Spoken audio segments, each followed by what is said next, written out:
됐으면 하면 다 같이 한 목소리로 읽겠습니다. 시작.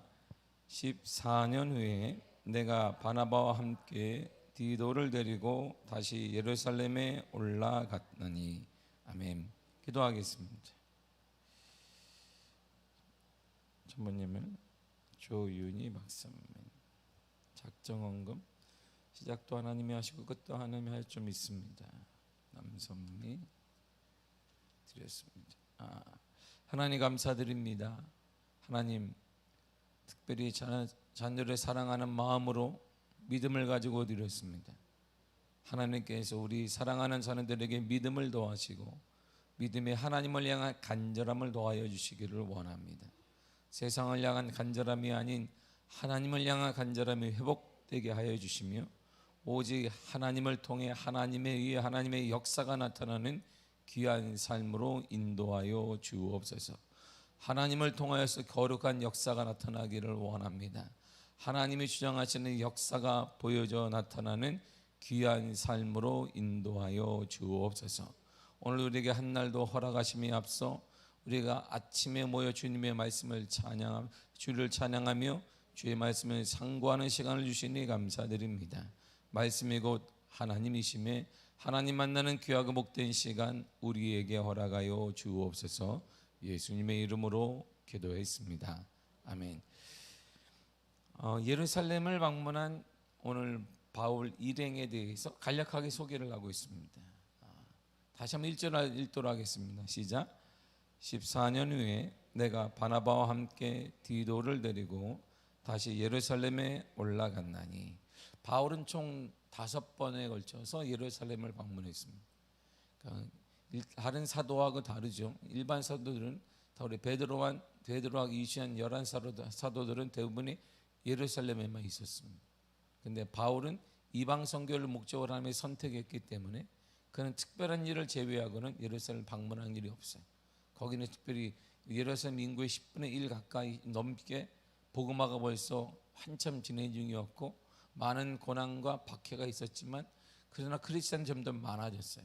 그러니까 바울은 특별히 예루살렘에 갈 일이 없었고 이방 선교를 주 타겟으로 했기 때문에 우리가 11명의 사도들과 바울의 사명은 달랐어요. 그러니까 특별한 일을 제외하고는 예루살렘에 갈 일이 없었는데 사도 바울은 총 5번에 걸쳐서 예루살렘을 방문합니다. 우리가 오늘날처럼 우리가 서울에 부산에 있다, 서울에 있다 그러면 자주 왕래하겠지만 그 당시 모든 교통으로 볼 때에는 방문하기가 쉽지 않았을 뿐만 아니라 특별한 일을 제외하고는 모든 전력을 이방 선교 쪽으로 이방 선교에 소비하고 있었기 때문에 예루살렘에 갈 일이 별로 없었어요. 그래서 그는 총 5번만 예루살렘을 방문하게 됩니다. 언제 방문하면 그가 다메섹에서 회심한 지 3년 후에 그는 방문하게 돼요. 갈라디아 1장 18절을 보겠습니다. 시작. 그 3년 만에 내가 게바를 방문하려고 예루살렘에 올라가서. 아멘. 바로 게바, 바로 베드로를 만나기 위해서 예루살렘에 올라가게 됩니다. 나도 사도다 이런 말을 바울 사도가 하나님의 계시를 받았고 하나님의 쓰임 받아서 하나님이 나를 불렀다라고 말하기 위해서 그가 예루살렘에 처음으로 방문하게 됩니다. 그리고 안디옥 교회 두 번째가 구제헌금을 전달하기 위해서 안디옥 이방 교회는 안디옥 교회에서 구제헌금을 가지고 모태교회였던 예루살렘 교회를 방문하게 돼요. 사도행전 11장 29절과 30절이에요. 시작. 제 아들이 각각 그 힘대로 유대에 사는 형제들에게 부조로 보내기로 작정하고 이를 실행하여 바나바와 사울의 손으로 장로들에게 보내니라. 아멘. 보세요. 안디옥 교회 성도들이 모아서 누구에게 주었냐면 바나바와 사울에게 맡겼어요. 그러니까 이들이 헌금한 구제 헌금을 가지고 예루살렘 본교회를 돕기 위해서 바울이 두 번째로 방문을 하게 됩니다. 세 번째가 이방인에게도 복음을 전하는 자신의 사도권을 변증하기 위해 사도행전 15장 1절 이하를 보게 된 예루살렘에 방문해. 이제 점점 이방 선교를 통한 구원의 확신과 이방인 그리스도인이 늘어나게 되니까 사람들이 문제를 제기합니다. 과연 이방인도 선택된 사람이냐? 그리고 이방 사람들이 지금 할례를 받지 않았는데 이 문제가 예루살렘에서 제기가 되는 거야. 그러니까 이것을 자기가 변증하기 위해서 가는 거야. 나는 이방 선교를 위해 하나님의 선택한 사람이고 내가 하는 모든 사역에는 하나님의 합당한 역사가 있다. 그걸 변증하기 위해서 그가 세 번째로 예루살렘을 방문하게 돼요. 네 번째가 2차 전도여행이 다 끝날 무렵에 가이사랴들로 예루살렘에 올라갔다가 다시 안디옥으로 향할 때 방문하게 돼. 걸터서 예루살렘을 걸터가기 위해서 방문하게 되는 것이 사도행전 18장 22절 이해가 됩니다. 마지막으로 예루살렘에서 붙잡혀서 투옥되고 로마로 이송될 때 우리가 사도행전 21장 15절에서 23장까지를 보게 되면 그때 투옥된 상태로 예루살렘을 방문하게 됩니다. 여기서는 바로 두 번째 방문이에요. 두 번째. 오늘 14년 후에 이제 14년 후에 내가 바나바와 그다음에 그리고 디도를 데리고 예루살렘에 방문했다라고 이제 말한 것이 두 번째 방문입니다. 두 번째 방문 때 같이가 동행하게 된 거야. 이때 그와 함께한 사람들의 면면을 보세요. 자, 두 사람이 나와요. 첫째가 누구예요? 바나바. 둘째가 디도였어요. 바나바는 레위지파 출신의 유대인입니다. 그래서 구브로에서 출생했어요. 레위지파 출신이에요. 그는. 그리고 바울보다 먼저 복음을 그는 받아들였어요. 레위지파가 복음을 받아들이기가 쉽지 않습니다. 왜냐하면 제사장의 제사를 모두 인도하는 사람들, 그게 레위지파들인데 자존심과 그리고 영적 가계라는 하나님 우리를 통해 일하신다는 분명한 소속감이 있었기 때문에 복음을 받아들이기가 쉽지 않아요. 예루살렘의 제자들을 보세요. 레위지파가 아무도 없어요. 그 정도로 그들은 강팍하단 말이에요. 그리고 확신이 넘친단 말입니다. 근데 바울보다 먼저 복음을 받아들여요. 그리고 이방인들이 남다른 열정을 이 바나바가 갖고 있습니다. 그리고 예루살렘 교회에서부터 안디옥으로 파송을 해요. 안디옥에 가서 복음을 전하라, 이 공식적으로 파송을 해서 파송당해서 그가 안디옥으로 가게 됩니다. 우리가 알듯이 바나바는 요셉이 본명이 요셉입니다. 사도들은 본명을 부르지 않고 그를 권위자다, 권위의 아들이다, 위로의 아들이라는 의미로 바나바라고 불렀습니다. 바나바가 바로 그런 뜻이에요. 그리고 우리가 성령과 믿음이 충만한 자이고 초대교회의 헌신적인 사람이다라고 성경이 얘기해주고 있어요. 사도행전 11장 24절을 보겠습니다. 시작. 바나바는 착한 사람이요 성령과 믿음이 충만한 사람이라. 아멘. 보세요. 그는 착한 사람일 뿐만 아니라 성령과 믿음이 충만한 사람이에요.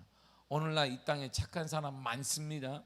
교회 밖에도 많습니다. 착한 사람이 때로는 우리 그리스도인들보다, 교회 안에 있는들보다 점치는 사람이 더 많을지도 몰라요. 그리고 저기 도 닦는 사람들이 더 많을지도 모릅니다. 응? 도를 닦거나 뭐하는 사람들, 좀만 더 정직하게 살려고 도덕적인 사람 우리보다 많을지 몰라요. 근데 중요한 사실은 착하다고 하나님이 쓰는 게 아니란 말입니다. 착한 사람은, 도덕적인 사람, 여러분 착하십니까? 예, 좋은 것입니다. 착한 사람은 그런데 예수 아니어도 많단 말입니다. 미아리 거기 가도 착한 사람들 많고, 점을 치면서 착한 사람 많고, 이해되는 사람도 많고, 점을 쳐주는 데가 복채를 못 내도 그냥 착한 이가 깎아주는 사람도 있고 많단 말이에요. 착한 게 중요한 것이 아니라 그는 성령과 믿음이 충만한 사람이다. 이게 바나바의 특징이 이렇게 얘기해요. 성령과 믿음이 충만한 사람이다. 그래서 사도들은 그를 평신도임에도 불구하고 권위자라고 본 것입니다. 권위는 사도가 원래 갖고 있는 거야. 하나님이 직접, 그리스도가 직접 부른 사람이 사도들이기 때문에. 그런데 이 사도들이 바나바를, 요셉을 칭할 때 당신이 권위가 있다, 권위자라고 말해 주었습니다. 왜 그랬을까요? 성령과 믿음이 충만한 사람이기 때문에. 초대교회 이름이 쫙 났어요. 바로 요셉은 성령과 믿음이 충만한 사람, 성령 충만한 사람, 믿음이 충만한 사람이기 때문입니다. 더 나아가 바나바는 회심한 바울을 사도들에게 소개해 주는 결정적인 사람이 바로 바나바예요. 그를 아무도 인정해 주지 않아요. 다메섹에서 만났는지 안 만났는지 누가 알 바도 아니고, 그리고 그는 우리가 알다시피 예루살렘에서 잔뼈가 굵은 사람도 아니고, 그리고 분명한 더 중요한 것은 직업 차이가 너무 심한 거예요. 일반 사도들은 하층 계급이에요. 우리 지금으로 말하게 되면. 그런데 바울은 상층계급입니다. 그는 머리나 모든 면에 가문이 이런 게 뛰어났단 말이에요. 그러니까 뭔가 이질감이 생겨요. 그런데 그의 손을 잡고 사도들에게 가서 사도권을 인정받게 만들고 하나님이 쓰임받은 사람이라고 말해줬던 사람이 바로 바나바예요. 바울이 많은 사람들에게 의심을 받고 공경에 처했을 때 그의 체험이 진실하다, 그가 다메섹에서 만난 것이 진실한 것이다, 함께 그를 지지해주고 바울과 함께 사역한 사람이 바나바입니다. 물론 바울과의 의견 차이로 2차 전도여행 때 마가 문제로 인하여서 그들이 헤어져요. 그러나 그 후에 다시 변함없는 바울의 동역자가 누구냐면 바나바예요. 바나바 같은 사람이 바울의 동역자예요. 바울의 지지자이며 바울의 후원자입니다. 바울이 고집을 피워서 마가는 안 된다고 했어요. 그러면 그래도 잠시 헤어지긴 했지만 다시 바울 성격에, 내가 보건대 우리가 성경을 보면 알 수 있겠지만 설마 바울이 마음문을 열고 바나바를 맞아주었을까? 바나바가 마음문을 열고 바울을 맞아주었을까? 아마 후자일 거예요. 바울보다 아마 바나바가 먼저 가서 바울의 마음을 열고 그의 마음을 열고 받아주었을 것입니다. 바울에게는 이런 신실한 믿음의 동역자가 있었어요. 그래서 사역에 감당할 수 있었던 것이고 사도권도 인정받았으며 많은 사람들이 그를 질타하고 많은 공경에 처해 있을 때 그를 대변해주고 그를 옹호해주고 그를 지지해줬던 사람이 바로 바울 옆에는 바나바가 있었어요. 그래서 그 사역의 끝까지 열매를 맺게 되었던 것입니다. 이처럼 한 사람 사도 바울이 쓰기까지 그의 최측근에서 그를 지지하고 호소하고 보호하고 인도해 준 사람이 있었단 말이에요. 신앙은 이처럼 혼자 쓰는 게 아니에요. 신앙은 이처럼 혼자 쓰는 게 아니라 이처럼 바나바 같은 믿음의 동역자가 우리 가운데 필요하다라는 것입니다. 더 나아가 그가 오늘 본문에 한 사람을 더 소개하는데 사도 바울이 디도를 데리고 예루살렘을 방문해요. 디도는요 특징이 이방인이에요. 그러니까 유대인들이 볼 때 어우 저 이방인이네. 물론 사도들이 이방인에 대한 것이 개념이 구약보다는 좀 달라서, 그러나 여전히 이들에게 눈꺼풀이 쓰인 게 뭐냐면 우린 유대인이야. 그러니까 오직 복음은 예루살렘에만 있어야 돼 이렇게 생각했어요. 베드로도 다 12사도가.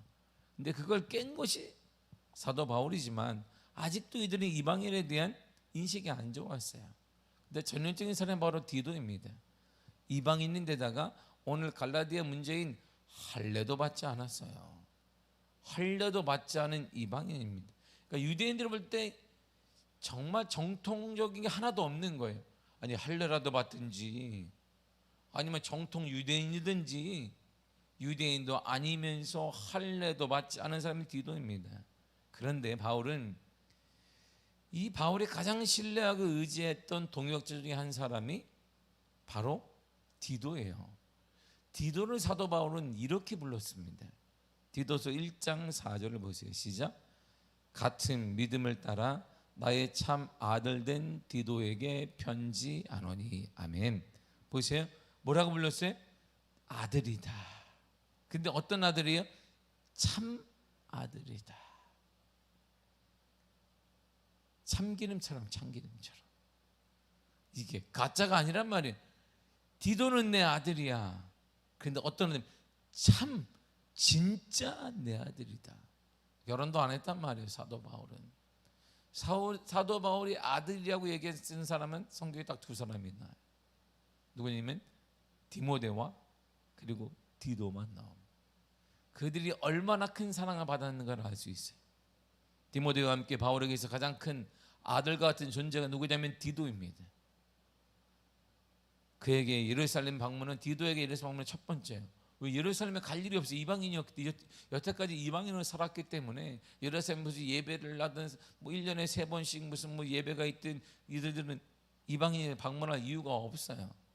근데 처음으로 방문한 거예요. 디도는 할례문제의 당사자입니다. 갈라디아서가 왜 지금 교회에 소란이냐면 이 할례 문제 때문이잖아요. 그 당사자가 바로 디도예요. 그리고 율법주의자들에 의해서 계속 괴로움을 당했을 것이에요. 율법주의자가 와가지고 너는 왜 할례를 받지 않았느냐? 네가 이방인이고 뭐 상관없다. 이방인이라면 이방인인데 네가 유대인과 함께 식사를 하러 가는데 할례를 봐야 될 거 아니냐. 할례도 받지 않은 이방인 개와 돼지와 같으니 이런 말을 많이 들었을 것입니다. 시달림을 많이 당했을 것이에요. 그러나 바울은 그런 디도를 할례 받지 않은 이방인이라도 훌륭한 그리스도인이 될 수 있다라는 관점에서 그를 데리고 간증자로 데려간 거예요. 그래서 사도들에게, 예루살렘 교인들에게 비록 할례 받지 않은 이방인이라 할지라도 훌륭한 그리스도인, 예수를 만난 사람, 믿음의 사람이 될 수 있다라고 그들에게 보여주기를 원했던 것입니다. 그러면서 할례 문제에 대한 정확한 선을 긋고 복음을 사수했던 것이에요. 후에 디도는 고린도 교회를 돌보는 목회자의 사명을 감당하게 돼요. 고린도후서 8장 23절입니다. 시작. 디도로 말하면 나의 동료요, 너희를 위한 나의 동역자요, 우리 형제들로 말하면 여러 교회의 사자들이요, 그리스도의 영광이니라. 아멘. 디도로 말하면 이렇게 말해요. 디도가 누구냐면 내 동료다. 그리고 너희 고린도 교회의 성도들, 너희들을 위한 동역자다. 이렇게. 그러니까 목회자로 쓰임 받게 됩니다. 그 고린도 교회를 돌보는 사람이 돼요. 당시의 초대교회 중에 가장 부가 많았던 충만한 재정적인 가장 자유로움이 있던 교회가 고린도 교회예요. 항구 도시이기도 하고, 그리고 많은 문물이 왔다 갔다 하는 도시이기 때문에 돈이 가장 많았어요. 그 고린도 교회의 돈을 잡고 이방 선교를 꿈꾸고 사도 바울의 사역을 동역했던 사람이 바로 디도입니다. 이처럼 사도 바울이 사명을 감당할 수 있었던 이유는 딱 두 사람만 이름을 딱 대도 아하, 하나님이 사랑하는 사람이 특징을 알 수 있어요. 뭘까요? 하나님은 당신이 사랑하는 사람에게 그 사명을 감당할 수 있도록 동역자를 붙여줘요. 바나바와 같은 신실한 믿음의 사람, 디도처럼 우리가 이 정통 이방인이 아니나 고린도 교회를 섬기면서 물질을 후원하는 사람, 이렇게 하나님이 선택한 사람에게는 하나님께 그 사역을 감당할 수 있는 동역자들을 붙여주는 거야. 그래서 신앙은 혼자 하는 게 아니에요. 혼자 열심히 지쳐요. 혼자 하면. 신앙을 혼자 하면 지치고 다른 데로 가요. 이렇게 여러분들에게 만드는 것은 주위 사람을 딱 보면 이게 여러분 수준이에요. 왜일까요? 내가 가장 편한 사람을 우리는 사람은 만나요. 내가 가장 편한 사람을 자주 만나요. 그러니까 그 사람의 주위 사람을 보면 그 사람의 인격, 내 인격, 그 사람의 삶 다 알 수 있어요. 누구를 만나느냐에 따라. 사도 바울이 하나님의 은혜 가운데 그런 축복과 은혜를 받았던 이유가 바로 여기 있는 것이고, 이처럼 내주에 훌륭한 사람, 간증될 만한 사람이 있기를 원하신다면 우리가 깨달은 바가 있어야 돼요. 동역자가 있어야 돼요. 이 동역자의 축복에 대해서 이렇게 말해주고 있습니다. 고린도후서 8장 16절에서 19절이에요. 시작. 너희를 위하여 같은 간절함을 디도의 마음에도 주시는 하나님께 감사하노니 그가 권함을 받고 더 간절함으로 자원하여 너희에게 나아갔고 또 그와 함께 그 형제를 보내었으니 이 사람은 복음으로써 모든 교회에서 칭찬을 받는 자요 이뿐 아니라 그는 동일한 주의 영광과 우리의 원을 나타내기 위하여 여러 교회의 택함을 받아 우리가 맡은 은혜의 일로 우리와 동행하는 자라. 아멘. 동역자는 칭찬받는 사람이고 교회에서 택함받은 사람이며 물질을 맡길 수 있는 신실한 사람이며 하나님과 고린도 교회의 동역자다라고 디도를 딱 설명을 해요. 그 사람이 누구냐면 사도 바울의 동역자예요. 그렇다면 이제 우리는 그런 동역자들을 붙여 주시옵소서라고 기도하지 말란 말이에요. 저에게도 바나바와 같은 사람을 붙여 주시옵소서. 하나님 저에게도 디도와 같은 사람을 붙여 주시옵소서라고 기도하지 말란 말이에요. 그럼 어떻게 하는데? 이런 사람이 필요한데? 아니, 내 주위에는 그런 사람이 없어요. 내 주위에는 그런 신실한 사람이 없어요. 나는 어떻게 된 거야 하나님? 이렇게 하지 말란 말이에요. 하나님이 원하시는 것은 여러분이 먼저 그런 사람이 되시기를 바랍니다. 이걸 원하시는 거예요. 여러분이 신실한 동역자가 되라는 거예요. 신실한 동역자가 내 주위에 붙기를 바라지 말고 여러분이 그 사람에게 신실한 동역자가 되세요. 여러분이 그 사람의 지지자가 되세요. 여러분이 그 믿음의 신실한 사람, 믿음으로 살아가는 그 사람의 후원자가 되세요. 이걸 주님이 원하시는 거예요.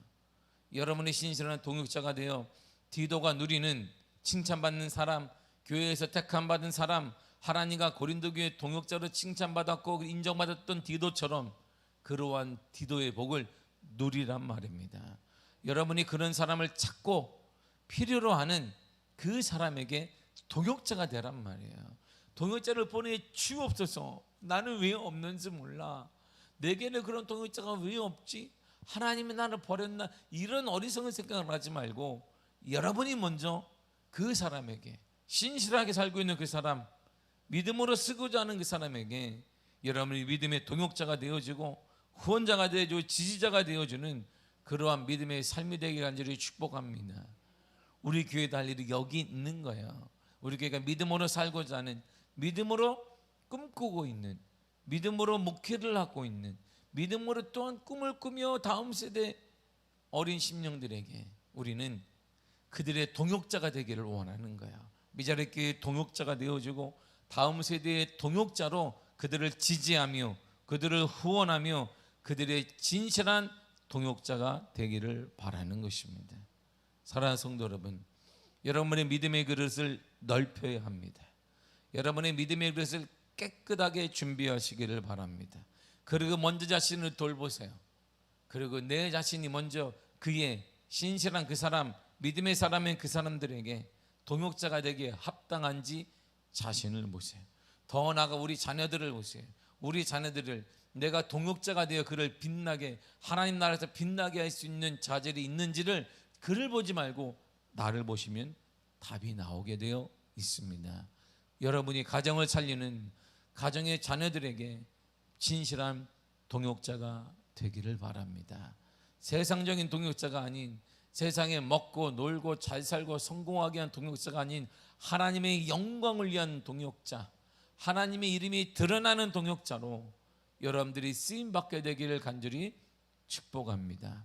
지금 오늘부터 여러분들의 가정으로 돌아가 여러분들의 자녀를 주의 반열에 쓰게 만드는, 여러분들의 자녀들의 삶을 여러분들이 일거실질 여러분들 주위 사람들 주의 반열에 쓰게 만드는 믿음의 동역자가 여러분이 되시기를 바랍니다.